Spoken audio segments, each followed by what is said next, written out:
ये desktop computer monitor का circuit diagram है, जो कि कंपनी है इसका Samsung, Microtek, LG, Semtron, Daewoo, LG और माइक्रोटेक के और भी जो मॉडल हैं यहाँ पर आप देख सकते हैं। और इधर इसके कंटेंट को देख के किस में कौन सी आईसी यूज़ की गई है, कौन सा कंपनी है, कौन सा मॉडल है, जो मेरे पास है इसकी अगर आपको ज़रूरत हो तो आप कमेंट करके बता देंगे, तो मैं इसके डायग्राम को अपलोड करके आपको दे दूंगा।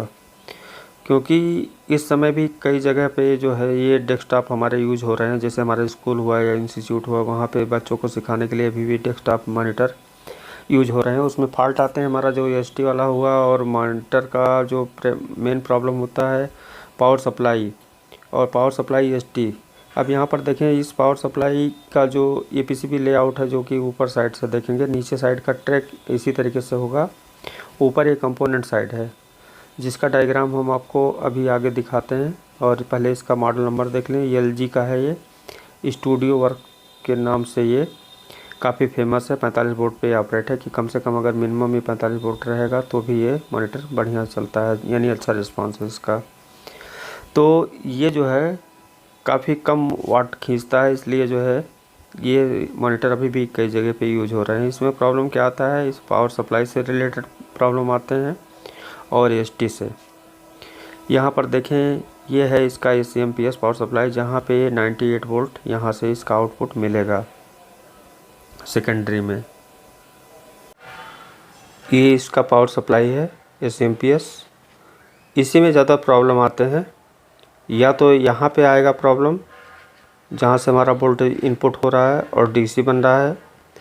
इससे रिलेटेड भी फॉल्ट आते हैं, जो कि 300 वोल्ट की सप्लाई हमारी बनाती है, ये ब्रिज और एक कैपेसिटर। यानी जब हाई वोल्टेज होता है तो यहाँ पे ये प्रॉब्लम क्रिएट होता है।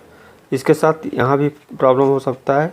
और यहाँ पर देखेंगे, जैसे हमारा ACMPS होता है, वहाँ किसी किसी में ये ट्रांजिस्टर यूज होते हैं, किसी में मॉसफेट यूज होते हैं। तो यहाँ पे देखेंगे तो एक मॉसफेट यूज किया गया है, जो कि स्विचिंग के लिए।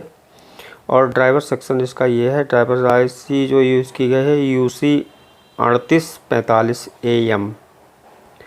ये ACMPS की जो कंट्रोलिंग सारे यहाँ इस ड्राइवर IC के द्वारा की जाती है। और इसके डायग्राम आप देख सकते हैं क्लियर। इस तरीके से इसमें अगर कोई प्रॉब्लम हो तो आप इसके मदद से फॉल्ट को ट्रेस आउट करके सॉल्व कर सकते हैं, क्योंकि यहाँ पर वोल्टेज दिए गए हैं हर पिन पे।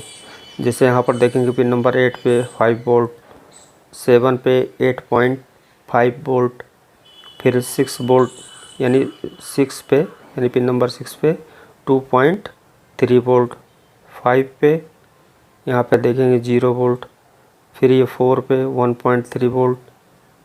इसी तरीके से ये पिन नंबर 1, 2, 3, 4, 5, 6, 7, 8। यहाँ पे आपको मॉड्यूल लगाने की ज़रूरत नहीं पड़ेगी, आप इसे बहुत इजीली तरीके से रिपेयर कर सकते हैं, क्योंकि मॉड्यूल में भी यही दोनों यूज किए होते हैं, इसी का मॉड्यूल बना दिया जाता है। ऐसे बहुत सारे मॉड्यूल आप खुद बना सकते हैं, और आप किसी भी इलेक्ट्रॉनिक सर्किट को बहुत आसानी से ऑपरेट कर सकते हैं, चाहे वो कोई भी सेक्शन हो, चाहे डिजिटल हो चाहे एनालॉग हो। उसमें आपको अगर नॉलेज है इंटरनल, कौन से पिन का क्या काम है, कैसे कोई सर्किट डिज़ाइन होती है और डिज़ाइन का कैसे पहचान करें, तो वो सारी चीज़ों को अगर आपको जानकारी पूरी है तो आप कोई भी इलेक्ट्रॉनिक सर्किट है, PCB है, मदरबोर्ड है, तो आप उसे आसानी से रिपेयर कर सकते हैं। तो थैंक यू दोस्तों, और देखते रहिए, मिलते हैं नेक्स्ट वीडियो में। और इसमें मैंने जो आगे कंटेंट दिया है, अगर आपको इसमें से कोई ज़रूरत हो, कमेंट बॉक्स में कमेंट करके आप बता सकते हैं। यानी इसमें जो कंटेंट लिखे हुए हैं, कौन कौन सा मॉडल है, उसमें से कोई भी ज़रूरत हो तो उसे आप कमेंट करके बता दें, उसे मैं वीडियो बना के अपलोड कर दूंगा। मैं ज़्यादातर प्रयास कर रहा हूं कि सारे कंटेंट को आपको किसी न किसी वीडियो में दे दूं, जिससे आपको ज़रूरत हो तो